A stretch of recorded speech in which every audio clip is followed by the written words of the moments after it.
Olá, amigos Sudaca! Mais um programa de boletim da Copa Libertadores 2023, semana 5, mas depois da vinheta falaremos mais.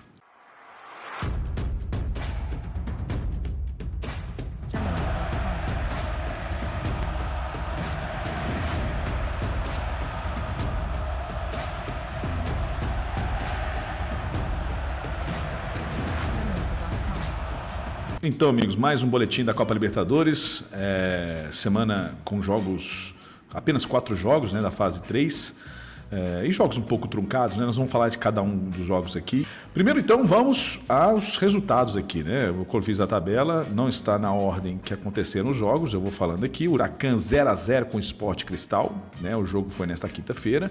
Magallanes empatou com o Medellín, né, com o Independiente Medellín da Colômbia por 1-1 lá no Chile, né? Esse jogo foi na quarta-feira. Fortaleza perdeu por Cerro Porteño, né, do Paraguai, na quinta-feira também, 1-0. E o Milionários empatou 1-1 com o Atlético na Colômbia na quarta-feira. Tá bom? Vamos direto para o primeiro jogo. O primeiro jogo aconteceu nas 7 horas da noite, aqui horário do Brasil, na quarta-feira, que foi o nosso querido Magallanes do Chile, histórico time chileno, contra o Independiente Medellín, né? Um jogo ficou 1-1, o jogo teve emoção principalmente no segundo tempo, mas vamos então à proposta de cada time, né? O Magallanes é um time que tem posse de bola, que gosta de tocar, de triangular, de ter uma saída de bola limpa, com triangulações, é o esquema do Nicolás Núñez, só que sem profundidade. A verdade é essa. Se conseguiu fazer gols no Always Ready, porque o Always Ready é realmente muito fraco, não dava muita pressão, a marcação era frouxa, né? Já pegou um time maior, com um sistema defensivo um pouquinho mais forte e um time que vem evoluindo na competição, na temporada, né? Fez os primeiros jogos muito irreconhecíveis do Independiente Medellín, um time bem treinado pelo Davi Gonzalez, né? Estava tentando ajustar algumas peças ainda e aos poucos vai encontrando o time ideal para jogar e o esquema ideal e vai voltando a ter aquele time forte que chegou na final do Campeonato Colombiano no final do ano passado, né? E aí o Medellín em ascensão e o Magallanes com esse time com essa posse de bola, um time que surpreendeu a todos já na fase 2. Beleza, até os 30 minutos o Magallanes tentou tocar a bola ali, tinha posse, tinha construção de jogada, mas não tinha finalização, errava muito no terço final e faltava profundidade, faltava mais lucidez na hora de chegar perto do gol e não assustou o goleiro Mosquera, né? Aí o Independiente sentiu que poderia fazer essas transições rápidas, aproveitar da marcação alta, dos erros de saída de bola do Magallanes, fazer uma pressão alta ali na saída de bola do Magallanes e conseguiu assustar. E começou a sentir que é frágil o time do Magallanes. Se você for olhar em nível de técnica dos jogadores, o Medellín tem mais time, né? E o Medellín foi para cima, partiu para cima. E aí começou alguns jogos, teve momentos já no primeiro tempo, já teve oportunidade de fazer o gol, né? Não fez. No segundo tempo, mesma toada, né? Só que aí o Magallanes foi menos ainda, né? E o Medellín poderia ter matado o jogo, ter feito o gol já no início do segundo tempo, já feito 2 gols, acabou perdendo muitos gols. Finalmente chega aos 70 minutos numa bela jogada do Bataja, ele, um dos melhores, Emerson Bataja, aliás, fez uma grande partida, né? O time do Independiente desse meio de campo para frente, eu gostei do início como jogaram, é um time de contra-ataque mesmo.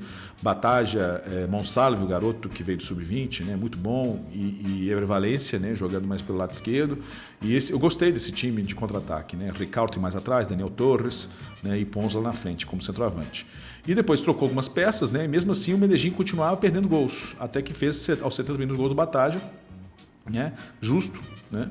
E o Magallanes sentiu. O Medellín poderia ter feito mais um gol, né? Não fez, né? E aí foi um grande pecado, porque você tem que liquidar logo. Você vê que o adversário está um pouco desnorteado, você tem que finalizar.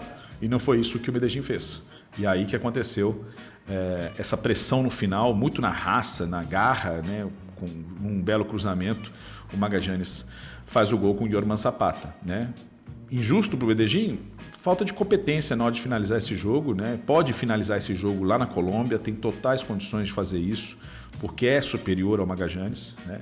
É superior. se trabalhar mais a bola, como fez no ano passado, 2022, em que um time que tinha bom toque de bola, né? Sabia a hora de conduzir, sabia a hora de fazer transições rápidas.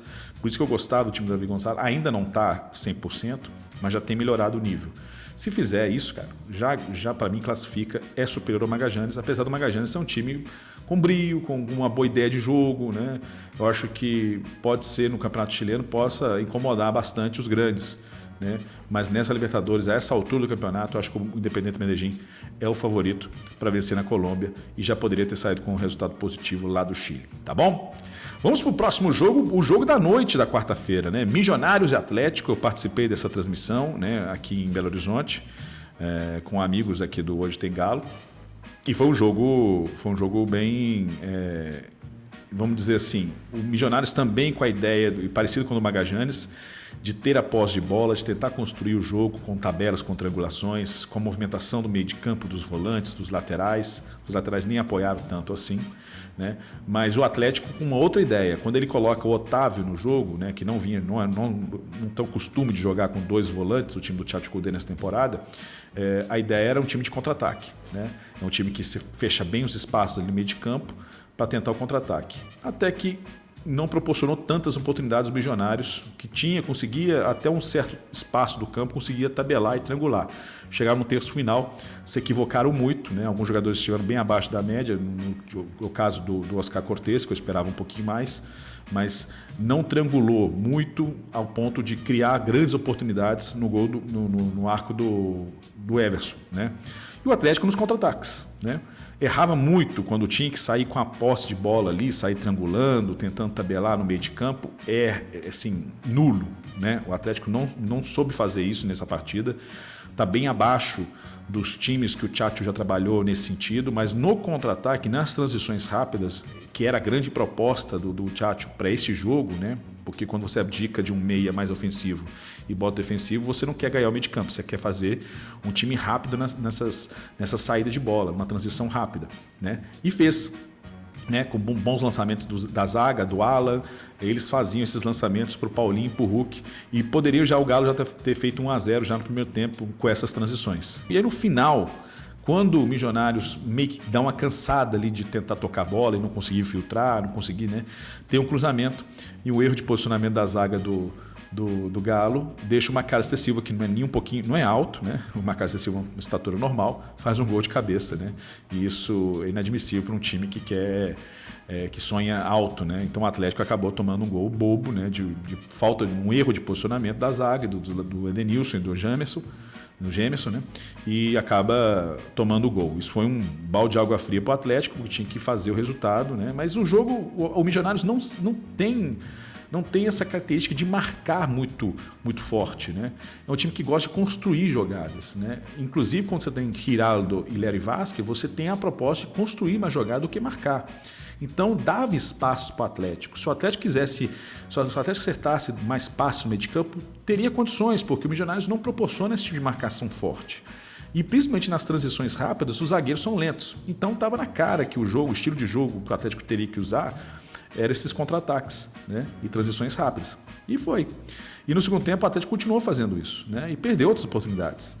Até que faz o gol com o Paulinho, né? E aí mostra que tem mais jogadores, né? O Tchatcho soube estudar o Milionários, sabia que o Milionários ia ter mais posse de bola, ia ter mais volume de jogo. Posse de bola até o Atlético teve mais, mas não foi tão efetiva, né? Mas o volume de jogo era maior do Milionários e que eles adiantam muitas linhas, o Atlético jogou muito bem.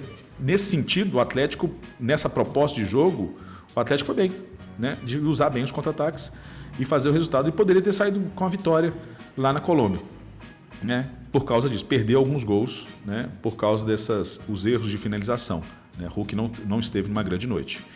E é isso. E o Milionários vai ter que mostrar jogo também aqui e também vai ceder espaço, porque é tradicional no time jogar assim. Não sabe jogar na defensiva. E talvez isso seja um pecado que possa custar a classificação para o Milionários e dar a classificação para o Atlético. Tá bom? Eu acho que o Atlético é bem favorito também, no mesmo caso do Medellín. É só fazer o seu jogo e matar logo, liquidar logo a partida para não sofrer sustos, né? Mas mostrou que tem mais armas, do que o time do Milionários, que tem um bom toque de bola, tem jogadores qualificados lá na frente, tem o jogador Catanho, que fez uma grande partida, Macalister Silva, que não teve assim como em outros jogos, Oscar Cortez ficou devendo, Léo Castro ficou devendo, mesmo assim o time mostrou que tem um bom toque de bola, mas para defender vai custar caro e por isso que eles têm problemas, né? E eu acho que por isso que o Atlético vai sair classificado dessa chave, tá bom? Torcida do Fortaleza, vamos falar desse jogo de Fortaleza e Cerro Porteño, torcida do Lion, infelizmente uma derrota que pode complicar a classificação do Fortaleza para a fase de grupos, infelizmente, né? Porque foi um jogo com altos e baixos. Vamos começar então desde o início aqui.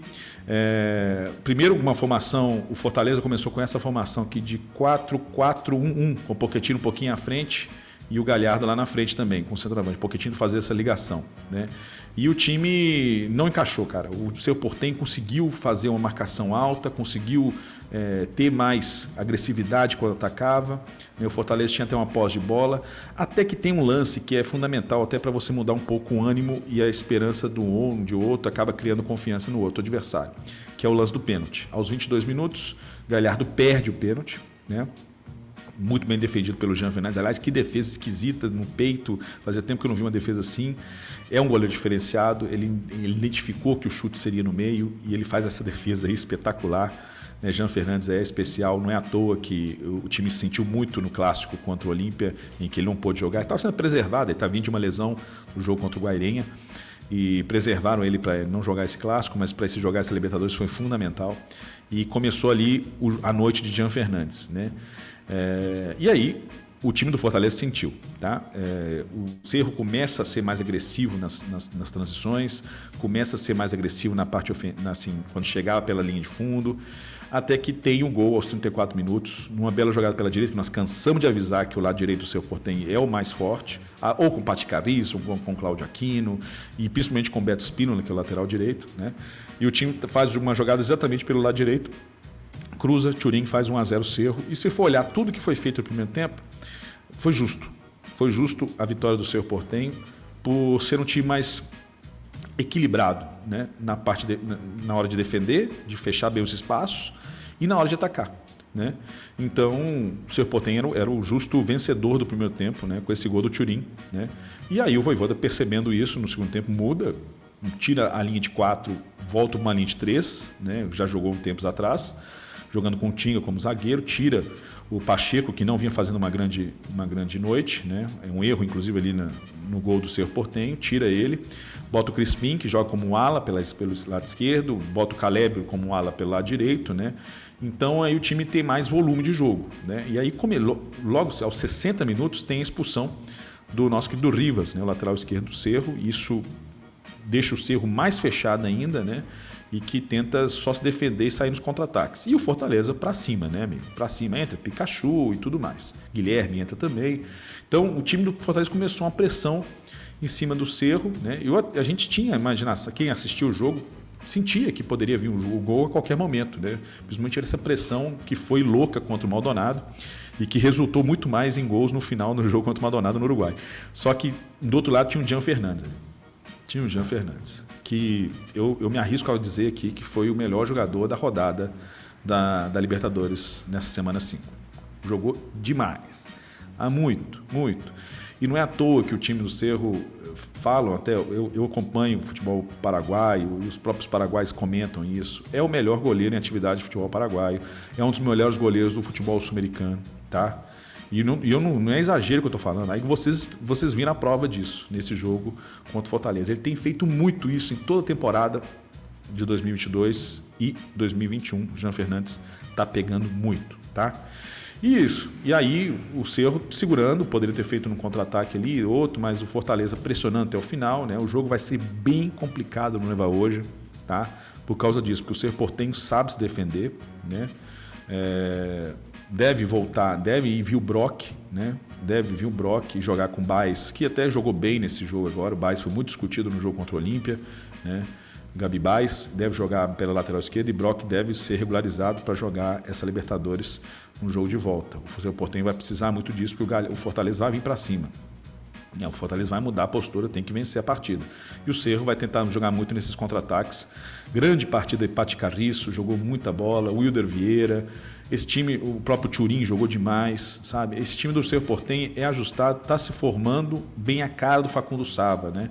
Com muito tique Arce ainda e algumas armas do Facundo Sava que mostra esse time mais matreiro, mais organizado e mais equilibrado. Eu acho que vai ser um jogo muito, muito bacana de se ver, mas vai ter que o Fortaleza fazer a melhor partida da temporada para vencer o nosso querido Ciclón, o Cerro Porteño, o time de Facundo Sava, lá no Paraguai, na Nueva Oja, que é um caldeirão, amigo, é um caldeirão, tá? E por último, vamos mostrar aqui, falar rapidamente sobre o jogo do Huracan com o Sport Cristal. Também, amigo, que jogo! A gente também tinha sentido em alguns momentos que o Huracan poderia vencer essa partida, mas tem que ressaltar a grande partida da defesa do Sport Cristal, que soube se defender, né? Um primeiro tempo do Huracan maravilhoso. Maravilhoso não, se fosse maravilhoso teria feito gol.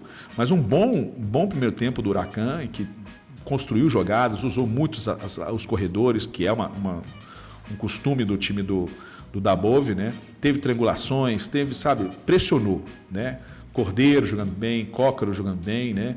E aí eu tenho que ressaltar a grande partida da defesa do Sport Cristal, do Solis, que fez ali uma grande partida, o goleiro, o Inácio brasileiro e principalmente Gianfranco Chaves, que fez uma partidaça também. Se tivesse que eleger entre ele e o Solis, estaria meu voto. Jogaram muito. Então, no primeiro tempo, o Huracan pressionou muito, poderia ter feito 1-0, mas graças à grande defesa do Sport Cristal, acabou